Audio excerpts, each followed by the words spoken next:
welcome back, everybody. Good to see you all again. It's Fire Medic Adventures. It's Matt, that firefighter medic guy. I am that guy. Good to see you all again from the Cathedral at Animal Kingdom, the former Rivers of Light amphitheater. I love this place, and if you've watched some of my other vlogs, my Abandoned in Plain Sight vlogs featuring Animal Kingdom, I did a big segment on this particular venue. This place holds so many good memories for me, and so that's why I thought this would be a great place to do this vlog. Plus it's calm out here, it's peaceful, you know, because people really have no idea what this place even is right now. A lot of people coming here for the first time have no clue what used to take place here. So people are either just sitting here chilling out, or they just walk past this place. I mean, look how beautiful this is. This is nature's amphitheater, if you will. I mean, you have the old Dinoland USA back there. You've got, we're in the Expedition Everest area. I mean, this place is just stunning. The reason I came out here to do this versus doing this at home is, one, it's a nice day. We're still in the throngs of that tropical storm is still out there in the Atlantic, kind of churning around. It's not going to come anywhere near us, but we're still getting the cloud effects from it. And I tell you, those storms managed to steer each other away from the US because that other one, holy smokes, that thing is a ginormous monster. So the topic that I wanted to discuss and talk about has been a hot one all over YouTube lately, and that is, can moving to Orlando, or moving to Disney for that matter, can cure depression?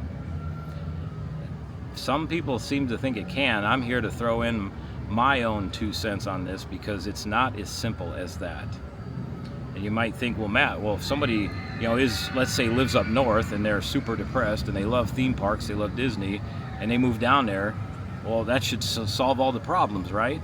Well, yes and no. I say yes because for a temporary time it will.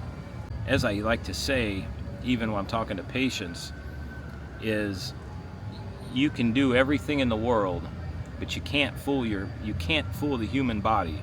You can't fool the brain, and you can't fool nature. You can fool it for a time being, meaning you'll be in a new place, you'll be doing something you truly enjoy, but that's only a fraction of it. That doesn't represent the whole of it. In order to tackle the entire thing, in order to truly heal from severe depression, anxiety, post-traumatic stress disorder, whatever people have, doing something you enjoy is part of it, but the other half of it is you have to fix what's in here.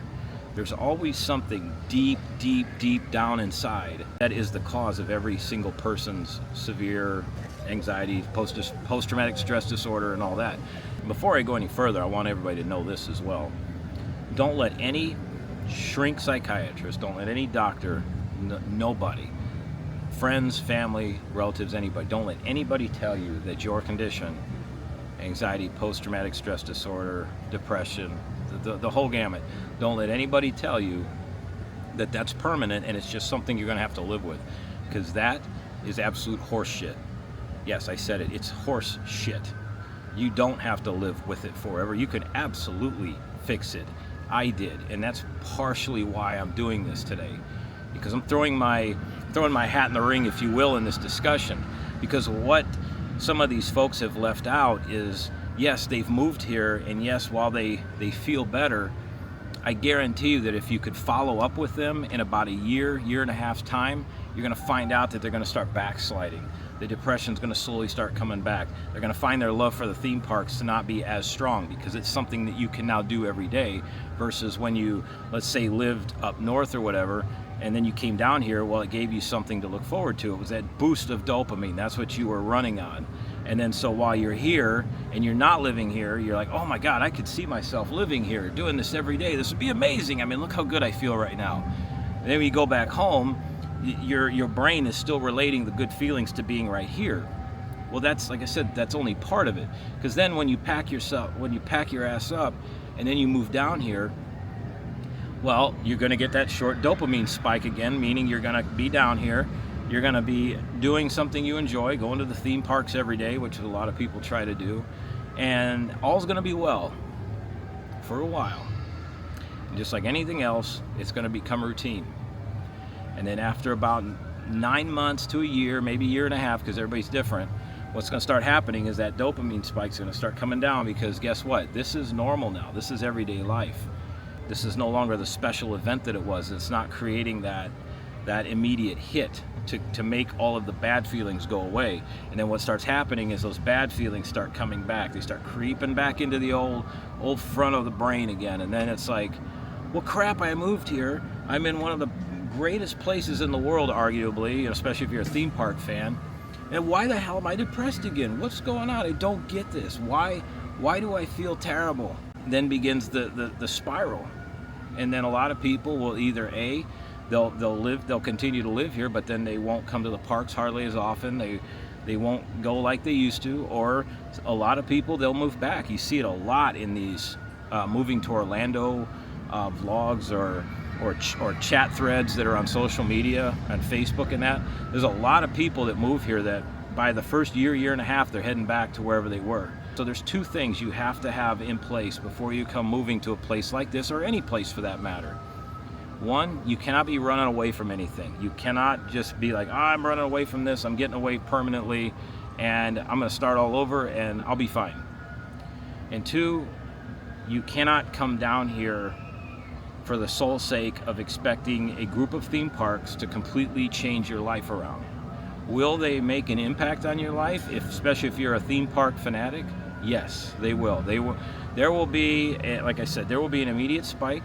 You're going to feel amazing. You're going to be doing all this stuff that, oh, I remember when I used to have to travel here to do this. Now I can do it whenever I want. But then, like I said, just like any drug, not saying Disney's a drug or the theme parks are a drug, but they act like it.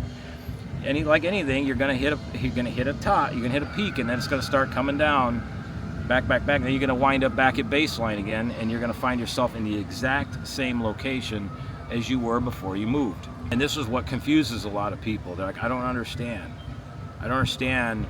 why this is happening. In fact, just to throw this in there, like, there's been a few people that have taken to social media, or YouTube for that matter, that have done vlogs like this, saying, did moving to Disney World, when they say Disney, they mean like all the parks, did moving to Disney World cure my depression? And those vlogs were made about, if you look at them, they're somewhere between 6 and 9 or 10 months ago. And I would almost bet, if you could talk to those individuals right now, they gave you your absolutely honest, straight honest answer, that they would probably start saying they're starting to backslide a little bit, that depression's coming back, that they're not in the parks as often, and they're not doing as much as they used to when they moved here. And the reason that happens, folks, is because you can't run away from a problem and go to a new place and find all new activities and expect that problem to just disappear. It's going to get hidden away for a little bit, but then it's going to start coming back once, like I said, once all the dopamine wears off. The only way to truly move here and be happy and to enjoy going to these parks all the time is, one, you got to fix what's in here. You got to, whatever the reason be, you got to fix what's in here. Nobody else can do that either. I'm going to say this as well. No amount of medication can fix that either. They got all these doctors and therapists out there. They're just itching to write prescriptions for people, for the SSRIs. In fact, there's a lot more data on those coming out, like the Prozac and all that. A bunch of shit that stuff is, and how bad it is for your health, because we're learning that you're not supposed to be messing with your serotonin levels. How long were we told that serotonin's the problem? Well, just fix the serotonin and the depression goes away. Folks, if it was only that simple. There's so much more to it than that. I always say that people wind up depressed with anxiety or with post-traumatic stress disorder from things that happen in their lives. These aren't things that happen just on a whim. It's not like you go to bed one night and then you wake up the next morning and you're all of a sudden, oh, I'm depressed today, or I have post-traumatic stress disorder, or I have anxiety. These are things that it's a slow progress over weeks and months and years, and it usually stems to one problem. Sometimes maybe two, but usually it's one problem. If you could trace it all back, it usually brings it to one core problem. And the problem to the problem is A lot of these psychiatrists, a lot of these doctors, they don't treat the problem because they're afraid to let their clients experience any emotion, which is what you have to do to get over that stuff. They don't let their clients or patients experience that. So what they do, they drug the shit out of them, and then that's it. That's how they stay. They stay stuck in neutral for the rest of their life until either A, they get sick and tired of feeling that way and they take matters into their own hands, or they don't do anything about it, and it progressively, they just have this up and down, up and down, up and down, and it never gets better. And that's the dangerous side of all these SSRIs, like all that Prozac and what's the other one, sertraline and all that. I'm telling you folks, that stuff is poison. You want to stay as far away from that as possible. In fact, if you're going through depression, anxiety, anything like that, and they start mentioning that stuff, I'm telling you folks, run as far away as humanly possible. The amount of people that are on those type of meds is staggering. I think it was what, the data came out the other day, it was like almost 68 million Americans are on that stuff. You're not going to get better, man. You're just not. And combining that with this, yes, you're going to feel better for a little bit, but you're going to backslide. You're going to start backsliding. And so, as I just said, the only way that you're truly going to fix that is you got to fix what's in here. You got to address the problem. It sounds like I talk to the patient. It's like I talk to my patients that come in to the emergency room with anxiety, or I've had to respond to 911 calls for anxiety calls. That makes up probably about 25% of a lot of emergency runs. People think they're dying, and they're not, but that's how they think. And my message to them is I wish I could get you better right now, but I can't. But I can give you this tool. Because it takes time to get better from this stuff. It's not a get fixed quick type thing. And no amount of medication is going to fix it either. But imagine a sink that's clogged, right? And so you start turning the faucet on, and for a while, everything's okay, even though it's clogged, the sink's still holding water. But over time, if you don't break that clog loose, what's going to happen? You start overflowing, and water's going to start pouring out everywhere. And that's kind of how anxiety, post-traumatic stress, and all that works, is your brain just can't hold it all anymore, and it has to come out somehow. And so your body feeling that way is a natural reaction to a stressor. It's trying to balance out itself because it cannot physically hold all that stuff inside at once. It cannot do it. So it comes out as depression, it comes out as anxiety, it comes out as PTSD. And so the only way to fix it is you have to reach deep down in there, and you got to grab a hold of whatever that shit is that's clogging it up, and you got to pull it out. And once you pull that clog out and you look at it, and you can identify at that point exactly what it was that was clogging your sink. And once you have it in your hand, you then cast it out into the trash can and then have it hauled away by the trash company, and it's out of your life forever. And that's the same way is how you have to treat anxiety, depression, PTSD, and all that stuff. You have to be able to grab a hold of it. You got to pull it out. You got to look at it and be like, all right, you son of a bitch, I got you. And you got to cast it out of your life. The only way you get better is to do it that way. And I'm not sure if anybody's ever heard of that theory or not, but just like with my Stardust Racers vlog, it's kind of how my paramedic brain works. And somebody might say, well, Matt, what do you know? You're not a psychiatrist. You don't specialize in that. What do I know, and how do I know so much about this? One, I read a lot, but two, I suffered from severe post-traumatic stress disorder, anxiety, and depression. I had all three for a while. And it stemmed from my profession as a firefighter medic. Early on in my career, I saw some of the worst things imaginable. Absolute worst things imaginable. Things involving kids, things involving young adults. Someday we'll do a vlog and I'll get more into depth about it. Not today, but let's just put it this way. These are things that no human should ever have to see. But I chose this line of work, and so I accept that responsibility. And at the time, I had no idea how to unload all of that stress and pressure, so I kept it in.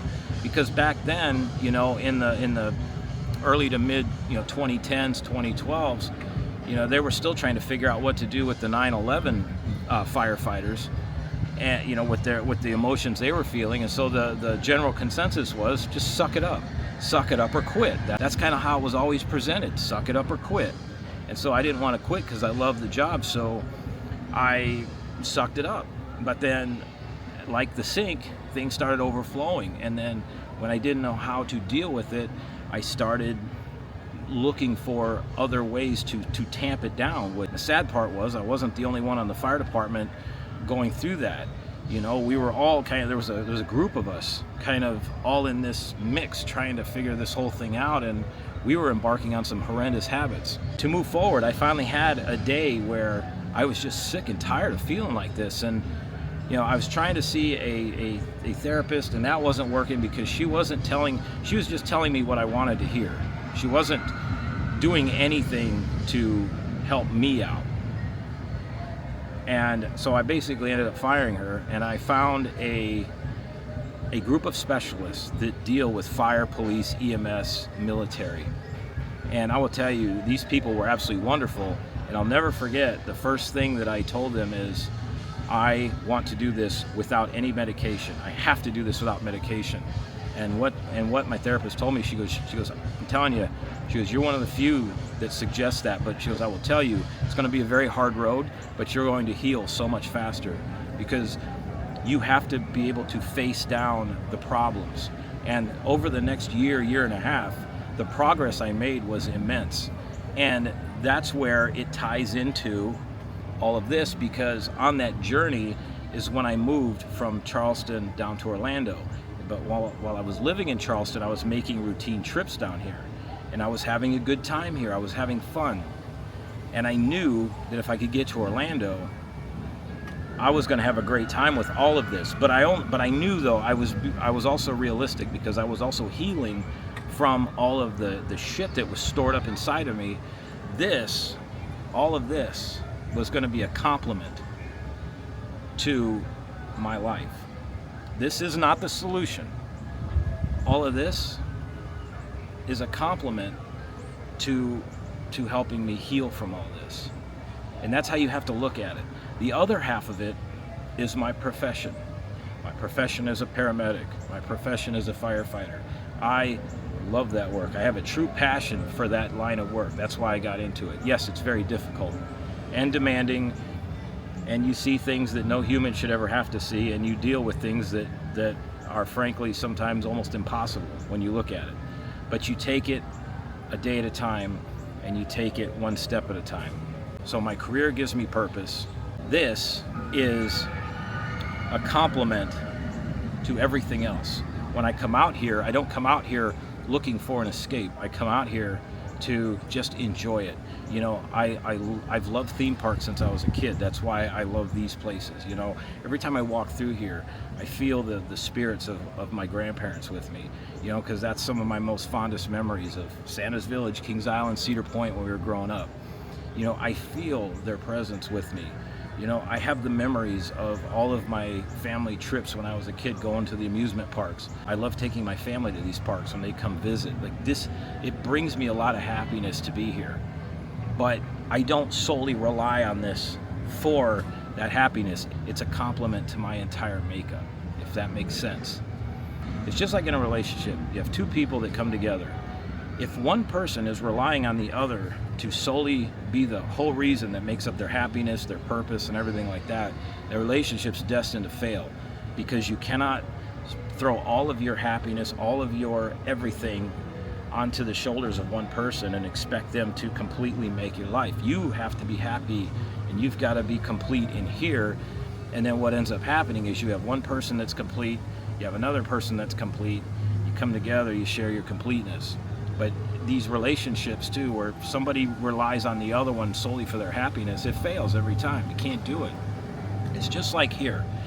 If you're moving down here solely for the reason that the Disney parks are going to complete me, they're going to make me happy and all is going to be well, yes, it will for a while, but then it's going to fail. The whole thing is going to come crumbling down, and you're going to find yourself exactly where you were before you got here. And don't get me wrong, these parks can be a great tool. They can be life-changing.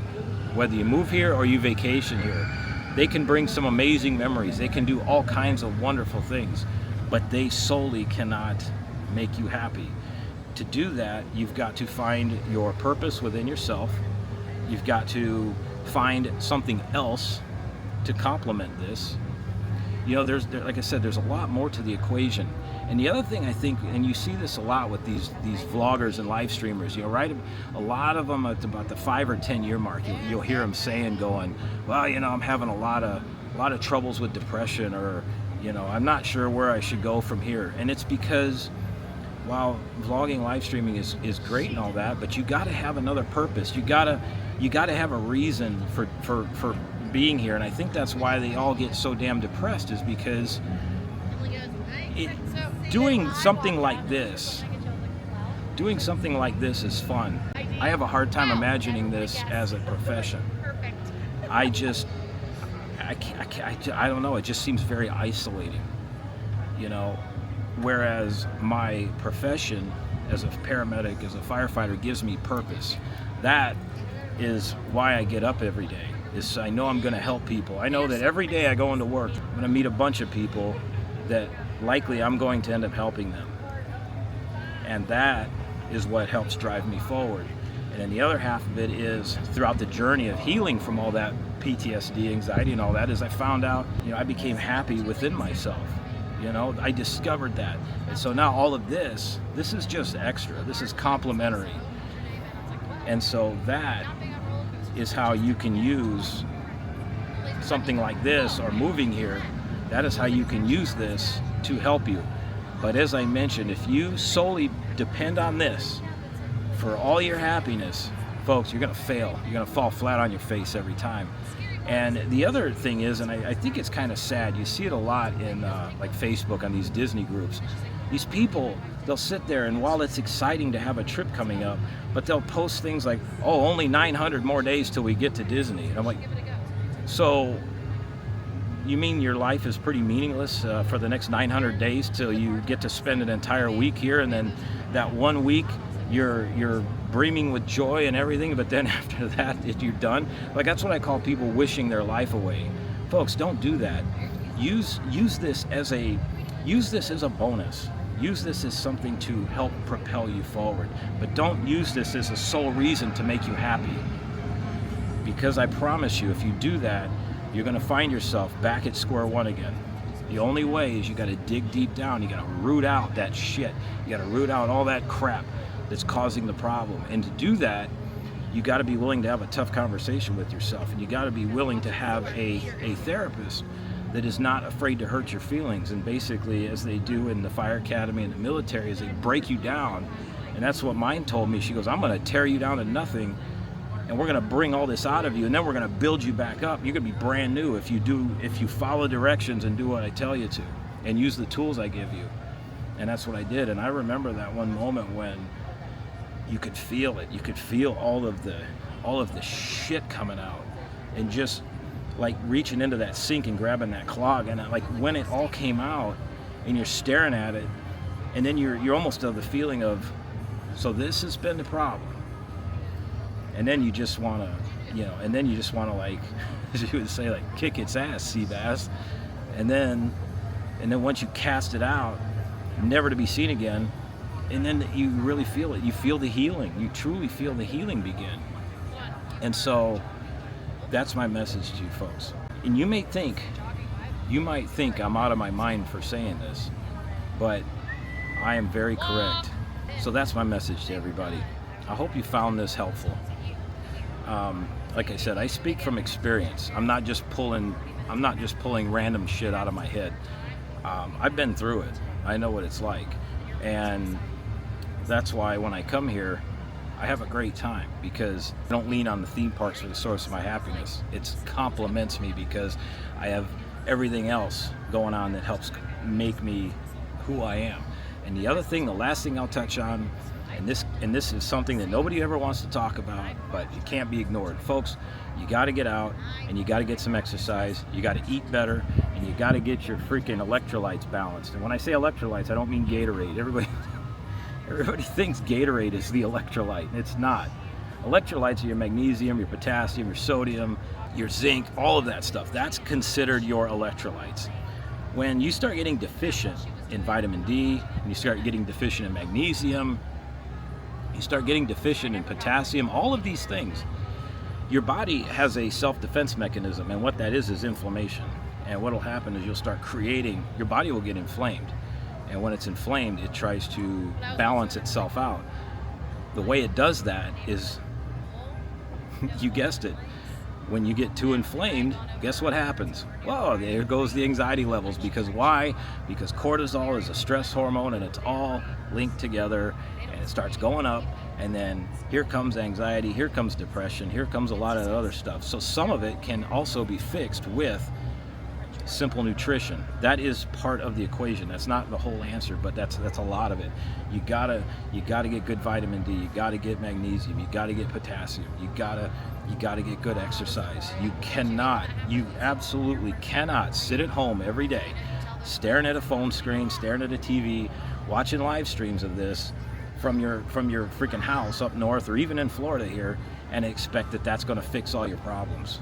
Same thing with showing up here. You can show up here all you want, but if you don't fix the nutritional side of things as well and get some good exercise, start lifting some weights, start moving your body around, that's the other half to feeling better. This lie that they have us live, that we can just do nothing, just take meds all day. You know, that's my other bitch, is this Ozempic and all that other crap that they're having people inject into themselves. I will tell you something. I fear what the side effect profile of that's going to be in another year and a half. I've seen people in the ER so screwed up from that stuff, and well, a doctor never mentioned it. Well, I'm mentioning it. And so there's no easy way out of this, folks. You've got to be able to put in the work. You got to put in the sweat.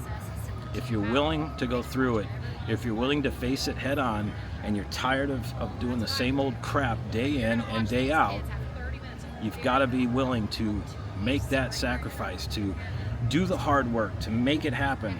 As they say, if it was easy, everybody would do it. That's the fact. But everybody wants to take the easy road. They want to take the pill. They want to inject the medication.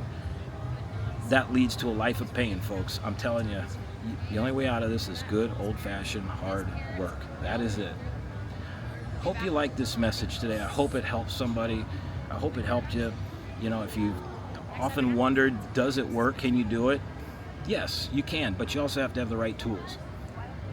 And you can't have this be the sole reason for your happiness. Just like when two people meet each other, you can't depend on the other person for your happiness. Like I said, the relationship will crumble and fail every time. The other thing I did too, real quick before I wrap this up, is I kept a journal every day when I started healing. And first few days, first few weeks were long entries. And then over time, they started getting shorter. And then eventually it just, you know, I haven't written it in a while, but I used it as a tool when I started feeling like crap. And the more days started coming along where I didn't feel bad, you know, I started writing good things, but then it just kind of over time, I'm like, oh, that's when I started this channel. This is my journal now. And so it's been a nice compliment to everything.